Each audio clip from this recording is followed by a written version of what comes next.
कि वो नौकरी मांगने का नहीं, न्याय मांगने का आंदोलन है और वो बहुत बड़ा आंदोलन है। डॉक्टर रितु को उन्होंने पहले निशाना बना लिया, इसलिए हम डॉक्टर रितु के साथ खड़े हैं। तब भी खड़े थे जब कोविड था, उस समय भी खड़े थे, उस समय भी आंदोलन किया, मुकदमा हुआ, और आज भी खड़े हैं और तब तक खड़े रहेंगे जब तक नौकरी ने न्याय मिल नहीं जाता।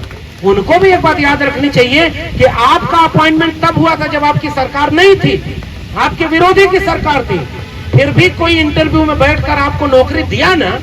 40 साल से आपने उनका कार्यकर्ता रहने के बाद भी आपने इस विश्वविद्यालय में नौकरी की है ना, और आज आप देख रहे हैं कि अच्छा इसको निकाल दो, ये अम्बेडकराइट है, इसको मत ले लेना, ये कम्युनिस्ट है, इसको मत निकालना, ये हमारे यहाँ नहीं आता है। एक एक चीज की सूची बन के आ रही है। कैसा इंटरव्यू? मैं इंटरव्यू देने जाता हूँ, 1 मिनट का इंटरव्यू, 1.5 मिनट का इंटरव्यू। जिस पढ़ाई को पढ़कर यहाँ तक आने में 25 साल लग गए, उसका इंटरव्यू भी 25 मिनट नहीं होता है, 2.5 मिनट का इंटरव्यू। लेकिन एक सेटिंग बनी हुई है सबकी, कौन इंटरव्यू लेने जाएगा हम तय करेंगे, कौन प्रिंसिपल बनेगा हम तय करेंगे, कौन परमानेंट बनेगा हम तय करेंगे। लेकिन भाई जो नहीं बोल रहा है उसका भी तो नुकसान हो रहा है। जो चुप है, चेगवेरा की एक लाइन है कि मैंने कब्रिस्तान में उनकी भी कब्रें देखी हैं जो केवल इसलिए चुप रहे ताकि बोलेंगे तो मारे जाएंगे। उनकी भी कब्रें कब्रिस्तान में पड़ी हुई है। जितने लोग नौकरी से निकाले जा रहे हैं उनमें सबसे ज्यादा वो लोग हैं जो चुपचाप रहे थे। तो जो चुप रहा वो भी नौकरी से निकाल दिया गया। जो चुप रह करके पैर छूता था, गुरुजी हमारा रख लीजिए, यहां से चैम्बर से निकलता है टीचर, प्रोफेसर, झोला प्रोफेसर के कंधे पे है तो रिसर्च स्कॉलर बिछ जाएगा। अरे गुरुजी आप अपने कंधे पर ये वजन लेके क्यों चल रहे हैं? हम है ना वजन ढोने के लिए। अरे आप गाड़ी से क्यों गेट खोल रहे हैं? हम आपका गेट खोलते हैं। कहीं गड्ढा हो तो रिसर्च स्कॉलर लेट जाएगा कि आपकी गाड़ी में कहीं धक्का न लग जाए। ये विश्वविद्यालय के चैम्बर जो बने बैठे हैं, रिसर्च स्कॉलर की गैंग बना करके सूची बनाई जाती है कि अच्छा तुम्हारा वहां परमानेंट करा दे रहे, तुम्हारा वहां परमानेंट करा दे रहे, तुम जरा उनकी तारीफ कर देना, तुम फेसबुक पर ये लिख देना। इससे तो नौकरी मिल रही दिल्ली विश्वविद्यालय की, और सीधे तौर पर उनके अपने विचारधारा का जो है, उनके अपने खेमे का है, उसको नौकरी दे रहे। तो जो अम्बेडकर की बात कर रहा है वो आंख में चुभेगा, जो फूले पेरियार की बात कर रहा है वो आंख में चुभेगा। इसलिए तुम बहाना बना के उनको नौकरी से निकालता। आज इनको नौकरी से निकाला गया, हो सकता है कल नंबर मेरा आए, परसों नंबर किसी और का है। तो जो चुप रह करके नौकरी से निकल गया, वो भी जब नौकरी से निकल रहा है तो मैं बोल करके नौकरी से निकलूंगा तो मुझे कम से कम नाज रहेगा कि मैं किसी के सामने झुका नहीं था, अपने उसूलों पर खड़े होकर के नौकरी से निकल। और इसलिए मैं डॉक्टर रितु के समर्थन में खड़ा हूं। संविधान है, इनकलाब जिंदाबाद। सबसे पहले इस धरने पर बैठी हुई हमारी वैचारिक साथी, हमारे मिशन आंदोलन की साथी और साथ में विश्वविद्यालय की भी साथी रही, डॉक्टर रितु सिंह के इस हिम्मत, हौसले को मैं सलाम करता हूं। और यहां आना इसलिए महत्वपूर्ण नहीं है कि हम डॉक्टर रितु का साथ देने के लिए यहां आए। असल में हमें ये महसूस होता है, हम जैसे बहुत सारे लोगों के हिस्से की लड़ाई लड़ते हुए डॉक्टर रितु ने ये हिम्मत की है और यहाँ बैठी हैं। इसलिए यहाँ आकर के हमें हिम्मत मिली है कि लड़ाई इस तरह से बिना डरे अपने उसूलों और अपने अधिकार के लिए लड़ी जानी चाहिए। ये लड़ाई जो लड़ी जा रही है ये इसलिए भी हमारे लिए महत्वपूर्ण है क्योंकि मैं खुद इसी विश्वविद्यालय का हिस्सा हूँ। डॉक्टर रितु की नौकरी जब छीनी गई, इन्हें नौकरी से निकाला गया, उसके पहले हम लोग लगातार नौकरी में होते हुए कभी शिक्षा बचाने की लड़ाई हो, कभी 13 पॉइंट रोस्टर की लड़ाई हो, कभी अलग अलग तरह के मुद्दे हैं, हम लोग साथ में लड़ाई लड़ते रहे। बहुत सारे लोग विश्वविद्यालय में हैं लेकिन उसमें से लड़ने वाले बहुत कम, और जो भी विश्वविद्यालय से जुड़ा है वो ये बात जानता है, सब लोग हिम्मत नहीं कर पाते। और उसी बीच में ये दिन आया कि इन्हें नौकरी से निकाल दिया गया। वही पद, वही ओहदा जो डॉक्टर रितु का था वही मेरा। ये भी एडहॉक प्रोफेसर थी, असिस्टेंट प्रोफेसर एड हॉक, वही हम भी थे। तो उस समय भी हम लोगों ने उस दौलत राम कॉलेज के गेट पर खड़े होकर, कोविड का समय था और कोविड के समय बहुत कुछ खुल गया था, रैलियां, लोग, नेता लोग रैली कर रहे थे, चुनाव लड़ रहे थे, लेकिन विश्वविद्यालय पर उनका नियम कानून अलग था। लेकिन जब नौकरी से निकाल दिया गया तो वहां लोगों ने आंदोलन किया और उस आंदोलन में हम लोग भी शामिल हुए। उसका भी एक मुकदमा हुआ। उस मुकदमे में चूंकि हम लोग की तरफ से दिल्ली विश्वविद्यालय शिक्षक संघ एक तरफ से खड़ा था इस आंदोलन में, तो उसके साथ वो पूरा मुकदमा चलता रहा। हम कोर्ट गए, वहां पर सुनवाई होती रही। तो जब कभी हमारी तरफ से कोई बोलता था तो यही बात बोली जाती थी कि आप एक बार देखें कि जिस पर आपने एफआईआर किया वो मामला क्या है। वो मामला ये है कि एक शिक्षिका जो अपने डिग्री कॉलेज में पढ़ाने के लिए नियुक्त हुई, उसके पास डिग्री है, उसके पास एलिजिबिलिटी है, वो अपने हुनर से वहां पहुंचे और उसको ये कह के निकाला जाए कि आपके विद्यार्थी आपसे सहमत नहीं है, उनकी शिकायत है।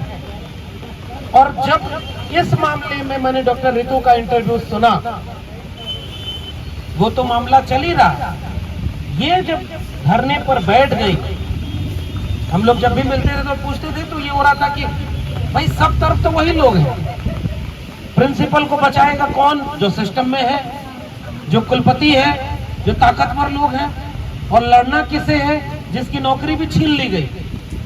आप कल्पना करिए कि कोई व्यक्ति अपने कई करियर के ऑप्शन को छोड़ करके एक विकल्प चुने कि मुझे प्रोफेसर बनना है, उसके लिए जितनी पढ़ाई की जरूरत है वो पढ़ाई किया, उसके लिए जिस एग्जाम को पास करने की जरूरत है वो एग्जाम पास किया, पूरा आपके इंटरव्यू देकर के आपके कॉलेज में अपॉइंट हुआ, तो उसके हुनर, उसकी काबिलियत का तो टेस्ट आपने कर लिया जिसमें वो कामयाब है।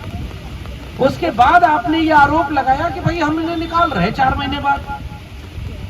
क्यों निकाल रहे? क्योंकि इनके बच्चों ने शिकायत की, और जब इनका इंटरव्यू और अब जब ये धरने पर बैठ गई तो पूरे देश में लोगों को ये पता चला कि जिन बच्चों के शिकायत पत्र लगाए गए वो बच्चे उस महाविद्यालय के हैं ही नहीं। अब कल्पना करिए कि इतनी बड़ी साजिश, और ये आंकड़ा तो कोर्ट में पेश कर दिया गया। अब आप सोचिए कि क्या ये ऐसे ही हो गया होगा कि कोई फेक कंप्लेन बनाई जाए, बच्चों से लिखवाया जाए। मैं इसे विश्वविद्यालय का हूं तो कुछ एक बातें आप लोगों को और साझा कर रहा हूं। लगातार उच्च शिक्षा पर हमला हो रहा है। अभी संचालिका महोदया ने बोला कि भाई हम लोग की लड़ाई क्या है? हम लोग की लड़ाई संविधान की लड़ाई है, सबको बराबरी, न्याय मिले, हक हुकूक मिले, और उसके साथ हमारी लड़ाई ये है कि सबको शिक्षा मिले। क्योंकि हम यहाँ खड़े हैं तो हम उसी शिक्षा की बदौलत खड़े हैं, और उसी शिक्षा के हक की लड़ाई हमारे पुरखे फूले, अंबेडकर, पेरियार सबने उसी शिक्षा के लिए लड़ाई लड़ी। और उन्होंने तो यहाँ तक कह दिया कि भाई मुक्ति का एक द्वार है शिक्षा।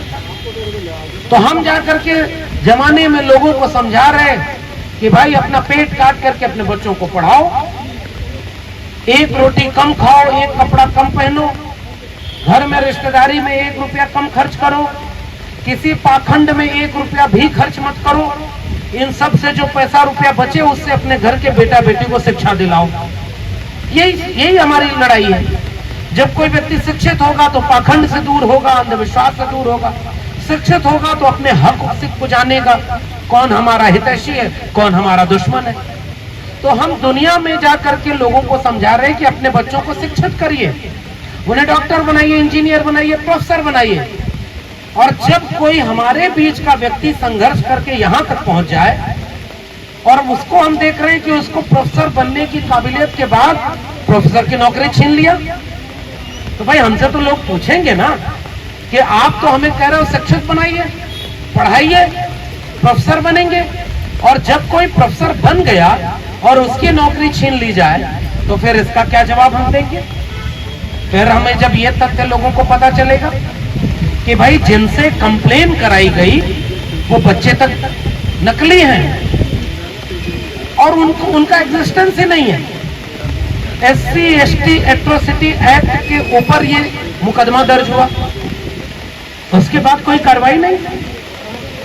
तो अब इस पूरे प्रकरण से यह बात तो तय होती है कि आप कानून का सहारा लें, आप न्याय की उम्मीद करें तो किससे करेंगे? और उसके बाद जिनको न्याय के पक्ष में खड़ा होना चाहिए, अभी वकील साहब हैं, भानुजी महमूद प्राचा साहब हैं, बहुत वरिष्ठ लोग हैं, बहुत संघर्ष करने वाले एक्टिविस्ट लोग, क्योंकि भाई वैसे तो हम कहते हैं ना कि बहुत सारे प्रोफेसर हैं, लेकिन डॉक्टर रितु के साथ खड़े होने वाले कितने कम हैं। मैं भी बहुत देर से आ पाया, सोशल मीडिया पर हमारा पूरा समर्थन रहा है, लेकिन अभी इस चीज को यहां तक लाने में समय लगा। तो जो हिम्मत इन्होंने की है, जो हिम्मत की कि भाई अगर हम नहीं लड़ेंगे अपने न्याय के लिए, और अगर कल्पना करिए हम अपने हक के लिए नहीं बचा पाए, अपनी नौकरी नहीं लड़ पाए, तो लोग हमसे ये बात पूछेंगे ना कि भाई आप अपने को तो बचा नहीं पा रहे, समाज को कैसे बचाएंगे? मुझे ये लगा कि डॉक्टर रितु ने ये आंदोलन यहाँ खड़ा करके एक पैगाम पूरे समाज को दे दिया है कि अगर हमारे ऊपर भी जुल्म ज्यादती होगी तो हम बिना डरे, बिना चुप रहे उसका प्रतिकार करने के लिए, लड़ाई लड़ने के लिए सड़क पर आएंगे। तो मैं डॉक्टर रितु की इस हिम्मत को सलाम करने आया हूं कि भाई अगर गलत कुछ होगा तो उसके हक की लड़ाई लड़ी जाए, और इस बात को समझा जाना चाहिए। कुछ लड़ाइयां, आप बैनर देखिए, ये जो पीछे बैनर पर लिखा हुआ है, मैंने सोशल मीडिया पर ये देखा और मुझे बहुत खूबसूरत बात लगी, और इस बात को हमें याद रखना चाहिए कि आज अगर ये हमारे वकील लोग न होते, डॉक्टर रितु ने जब पहले दिन यहाँ हुआ तो उन्होंने अपने बयान में बोला कि भाई रोहित वेमुला अगर हम हो जाएं तो कैंडल लेकर के हमारा पूरा समाज तो सड़क पर आ जाता है, लेकिन अगर कोई अपने हक के लिए लड़ रहा है तो उसका साथ कब देंगे आप? और इन्होंने कहा कि भाई हम तो बहुत अवसाद में थे, लेकिन हमारे साथ हमारे महमूद प्राचा साहब हैं, भानु प्रताप सिंह जी हैं, ये लोग खड़े हुए, हिम्मत मिली, न्यायपालिका तक गए। तो मैं तो सलाम करता हूँ इस पूरी टीम का। और तब उन्होंने उस हिम्मत से ये बात लिखी कि हमें नौकरी नहीं चाहिए, वो तो हमने ऑलरेडी अपने हुनर पर ले ली थी, हमने मांग की नौकरी नहीं ली थी। इन्होंने इंटरव्यू देकर, पेरिट जुटाकर, लेख लिखकर, PhD में इनरोलमेंट कराकर अपनी काबिलियत से नौकरी तो ले ली थी, और नौकरी आपने छीन ली। और अब ये आंकड़े आ रहे हैं जो कोर्ट में पेश हो चुके हैं कि नौकरी आपने बहुत साजिश करके छीनी है। तो भाई अब हमें नौकरी नहीं चाहिए, न्याय चाहिए, और ये बहुत हिम्मत का काम है, ये बहुत बड़ी हिम्मत का काम है। और ये इसलिए हिम्मत का काम है कि आज डॉक्टर रितु के साथ जो काम हो रहा है वो कल हमारे साथ हो सकता है। डॉक्टर रितु से पहले भी बहुत सारे लोगों को ऐसे पता नहीं किस किस नाम पर नौकरी से निकाल दिया गया होगा, शायद उनको इतनी हिम्मत नहीं रही होगी, वो नहीं बोल पाए होंगे। इसलिए जब हमारे समाज का कोई व्यक्ति खड़ा होकर अपने न्याय के लिए लड़ता है तो वो केवल निजी लड़ाई नहीं लड़ जाती, वो पूरे समाज को हिम्मत देने वाली लड़ाई हो जाती है कि अगर मेरे साथ गलत हुआ और मैं लड़ सकती हूँ तो आपके साथ भी जब गलत हो तो आप भी खड़े होना, हम एक दूसरे की हिम्मत बनने के लिए आंदोलन करें।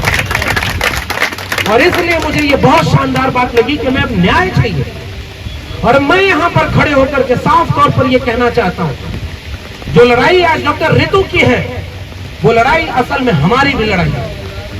आज इनके साथ है, कल हमारे साथ होगा, परसों किसी और के साथ होगा। और अगर आज हम अपने साथी के साथ नहीं खड़े होंगे तो कल हमारे साथ कौन खड़ा होगा? और अगर हम अपने साथियों के साथ नहीं खड़े हैं तो हम बाहर दुनिया में क्या लड़ाई लड़ने जाएंगे जो अभी शिक्षित नहीं हो पाया, जागरूक नहीं हो पाया। तो ये लड़ाई दरअसल यहाँ खड़े होकर कोई भाषण देने की बजाय मैं केवल ये बात स्वीकार कर रहा हूँ कि ये हमारे हिस्से की लड़ाई डॉक्टर रितु लड़ रही है, और हर कदम पर हम इनके साथ खड़े हैं, और जब तक ये लड़ाई लड़ी जाएगी तब तक हम इनके साथ खड़े। और हम तो चाहते हैं, हम तो ये आंदोलन करने का मतलब क्या है भाई? डॉक्टर रितु के पास तो ED CBI नहीं है कि वो छापा मार के डरा दे, ये तो ताकतवर भी नहीं है कि किसी को पद पर रख दे, किसी का पद छीन ले। पद पर रखने और पद से हटाने का काम तो ओहदे पर बैठे लोग करते हैं ना। ये लड़ाई किस चीज की है कि हमारे आपने डॉक्यूमेंट दिया कि हम आपको इस वजह से नौकरी से निकाल रहे हैं, तो वकील और डॉक्टर रितु ने सबने मिलकर डॉक्यूमेंट कोर्ट में रखा कि जो आपने प्रमाण दिया है वो प्रमाण गलत है, तो कोर्ट इसकी सुनवाई करे और तत्काल में ये काम होना चाहिए। SC/ST एक्ट अगर लग गया, डॉक्टर रितु दो पहचान से आती है। हम लोग अपने समाज को क्यों खूबसूरत बनाना चाहते हैं? हम जानते हैं कि समाज में जो जितना हाशिए पर ढकेल दिया गया है, उसके लिए अपने हक के लिए लड़ना, बोल पाना उतना ही कठिन हो गया। अगर कोई जातियों में दलित तबके का है, शेड्यूल कास्ट से आता है, शेड्यूल ट्राइब से आता है, तो वो सबसे हाशिए पर ढकेल दी गई पहचान है। और उनमें भी अगर कोई महिला है तो वो दुगनी पहचान को उतनी हाशिए पर ढकेल दी गई है। वहां से कोई खड़ा होकर के लड़ने की हिम्मत करके दिल्ली विश्वविद्यालय के गेट नंबर 4 पर बैठ जाए तो ये सामान्य हिम्मत का काम नहीं है, ये बहुत हिम्मत का काम है। और हम केवल यहां से ये मांग करते हैं कि न्याय होना चाहिए।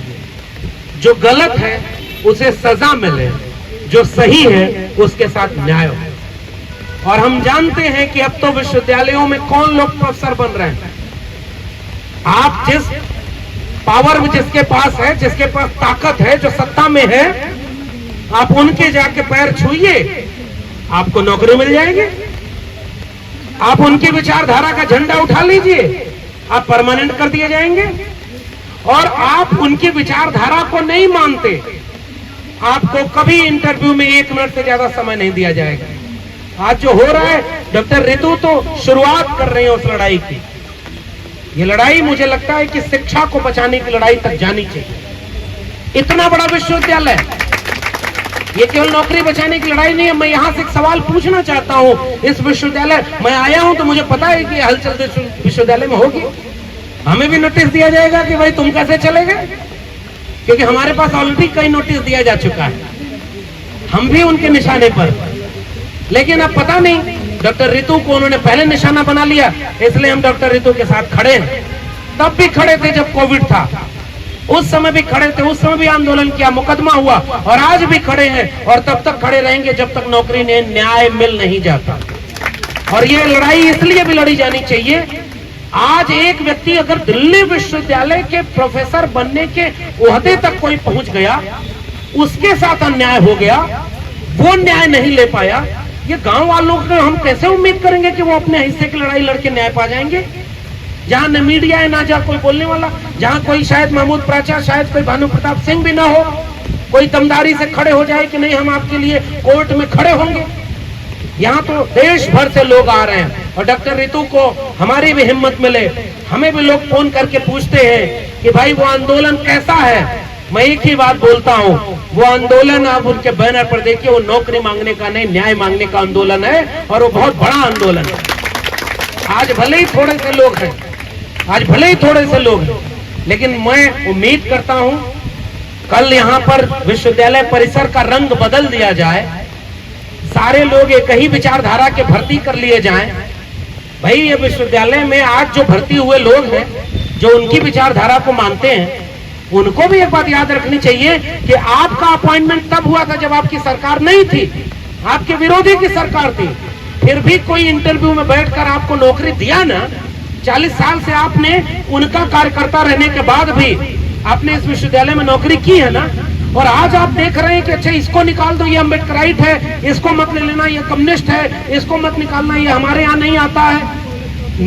एक एक चीज की सूची बन के आ रही है। कैसा इंटरव्यू? मैं इंटरव्यू देने जाता हूँ, 1 मिनट का इंटरव्यू, 1.5 मिनट का इंटरव्यू। जिस पढ़ाई को पढ़कर यहाँ तक आने में 25 साल लग गए, उसका इंटरव्यू भी 25 मिनट नहीं होता है, 2.5 मिनट का इंटरव्यू। और जो इंटरव्यू लेने आता है, अगर उसको हमारी चेयर पे बिठा दे तो उसको भी पसीना आ जाए, वो इंटरव्यू लेने के काबिल नहीं। लेकिन एक सेटिंग बनी हुई है सबकी, कौन इंटरव्यू लेने जाएगा हम तय करेंगे, कौन प्रिंसिपल बनेगा हम तय करेंगे, कौन परमानेंट बनेगा हम तय करेंगे।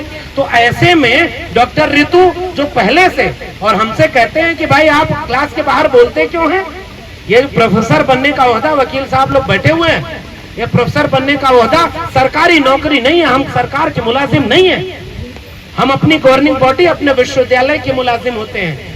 हमको सरकार ने नौकरी नहीं दी, इस विश्वविद्यालय परिसर ने दी, जो स्वायत्त होता है, ऑटोनोमस होता है। इसलिए हम आजाद हैं कि हम अपने समाज और सरकार के बारे में बात कर सकते हैं। हम प्रोफेसर हैं उससे पहले इस देश के नागरिक हैं, और इसलिए हमारी जिम्मेदारी है कि हम अपने समाज के बारे में बोलेंगे। अगर अच्छा है तो अच्छा बोलेंगे, अगर कुछ गलत हो रहा है तो गलत के खिलाफ भी बोलेंगे। इसलिए आप ये नहीं कह सकते कि आप विश्वविद्यालय परिसर में पढ़ाती हैं, आप बाहर बोल रही हैं इसलिए हम आपको नौकरी पर निकालेंगे। कैसे निकाल सकते? कागज दिखाइए। कोई अगर ऐसा नियम का शर्त आपने लगाई हो तो कागज दिखाइए जहां पर ये लिखा है कि आप बाहर नहीं बोल सकते। एक प्रोफेसर तो आलोचक होता है। हम जैसा क्लासरूम बनाना चाहते हैं पहले वैसा समाज तो बने, और अगर समाज हमारा अच्छा नहीं होगा तो हमारा क्लासरूम अच्छा कैसे होगा? अगर बाहर कोई समाज में बुराई है उस पर हम कोई बात ना बोलें तो हम अपने क्लासरूम को अच्छा कैसे बना लेंगे? इसलिए एक अच्छा शिक्षक, एक अच्छा नागरिक भी होना चाहिए। और डॉक्टर रितु अगर अच्छे नागरिक होने को चुन लेती हैं तो शायद यह भी बहाना बनाया गया कि इनको इंटरव्यू के बाद, इनको 4 महीने के बाद कहा जाए कि हम आपकी नौकरी छीन रहे हैं। इसलिए हम इस परिसर के हैं और हम अंदर का सारा खेल जानते हैं। हमारे जैसे लोग इस खेल को झेल रहे हैं, और ये बात देश तक लोगों को जानी चाहिए कि ये लड़ाई, आप तो देश के बाहर बैठे लोग हो, आपको पता ही नहीं कि दिल्ली विश्वविद्यालय में हो क्या रहा। और जो दिल्ली विश्वविद्यालय में SC ST OBC प्रोफेसर बने हैं वो भी डरते हैं कि भाई हमारी नौकरी न चली जाए। मैं भी यहाँ आया हूँ और मैंने सोशल मीडिया पर समर्थन किया तो मुझे पता है कि इसका नुकसान होगा, लेकिन भाई जो नहीं बोल रहा है उसका भी तो नुकसान हो रहा है। जो चुप है, चेगवेरा की एक लाइन है कि मैंने कब्रिस्तान में उनकी भी कब्रें देखी हैं जो केवल इसलिए चुप रहे ताकि बोलेंगे तो मारे जाएंगे। उनकी भी कब्रें कब्रिस्तान में पड़ी हुई हैं। जितने लोग नौकरी से निकाले जा रहे हैं उनमें सबसे ज्यादा वो लोग हैं जो चुपचाप रहे थे। तो जो चुप रहा वो भी नौकरी से निकाल दिया गया। जो चुप रह करके पैर छूता था, गुरुजी हमारा रख लीजिए, यहां से चैम्बर से निकलता है टीचर, प्रोफेसर।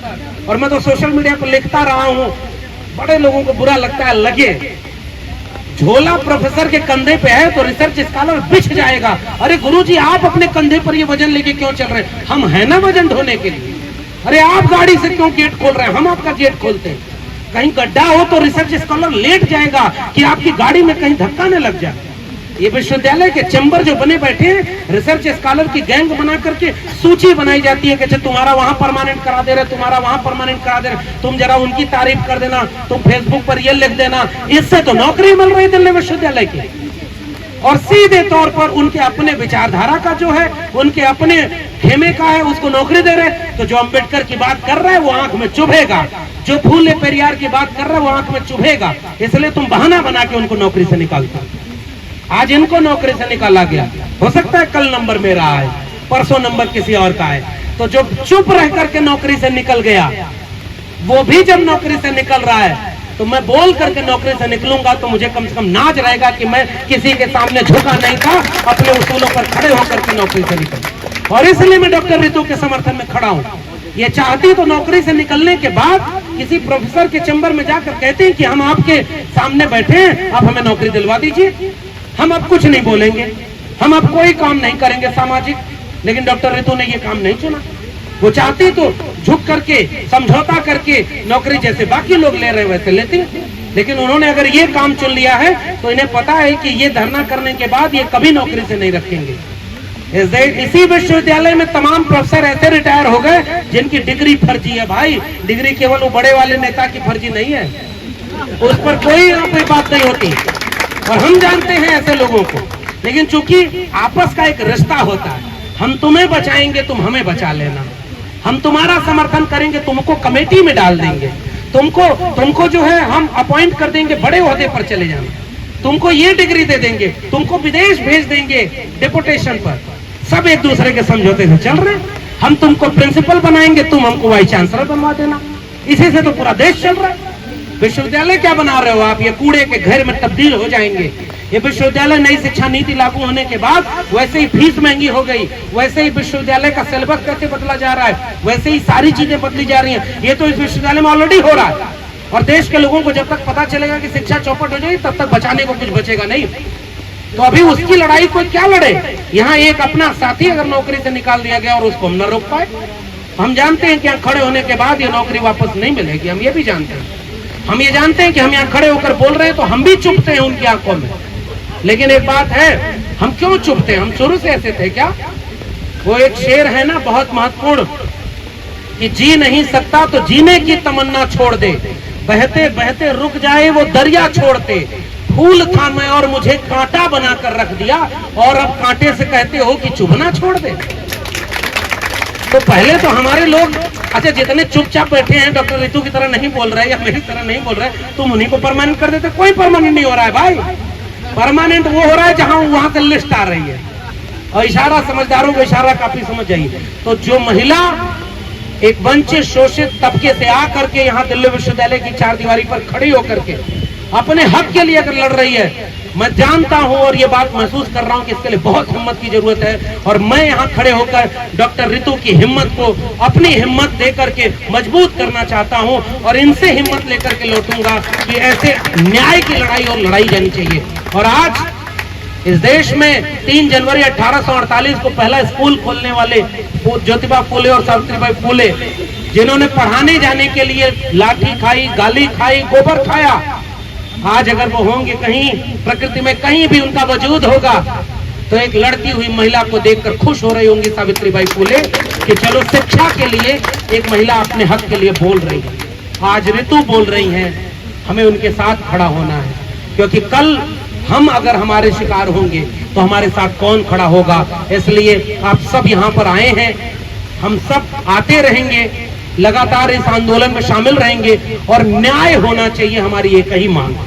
जो गलत है उसको सजा मिले, जो सही है उसके साथ न्याय हो। और इस न्याय की लड़ाई में हम आखिरी वक्त तक संवैधानिक मूल्यों के मुताबिक, हम संविधान को मानने और बचाने वाले लोग हैं, हम संविधान को बदलने वाले लोग नहीं है भाई, हम संविधान को मानने और बचाने वाले हैं। ये हमारा संवैधानिक हक है कि हमें अगर कोई चीज गलत लग रही है तो हम यहाँ पर खड़े होकर के अपना धरना चला सकते हैं। उसके लिए आप यहाँ पर आलोचना करते हैं, बिजली नहीं देंगे, वॉशरूम नहीं जाने देंगे, अप्रत्याशित रूप में अटैक करेंगे, आप ये मनोबल तोड़ना चाह रहे हैं। तो रितु जी, हमारे पुरखों का बहुत मनोबल टूटा, फिर भी उन्होंने इतनी लड़ाई लड़ी कि हम यहाँ पहुंचे हैं। इसलिए हिम्मत हमारे पास बहुत है, तमाम लोग हैं, मिलकर के इस लड़ाई को लड़ेंगे, जीतेंगे। और हम इस लड़ाई को बिना लड़े आपके साथ हैं तब तक, जब तक कि आपकी जीत ना हो जाए। बहुत बहुत धन्यवाद।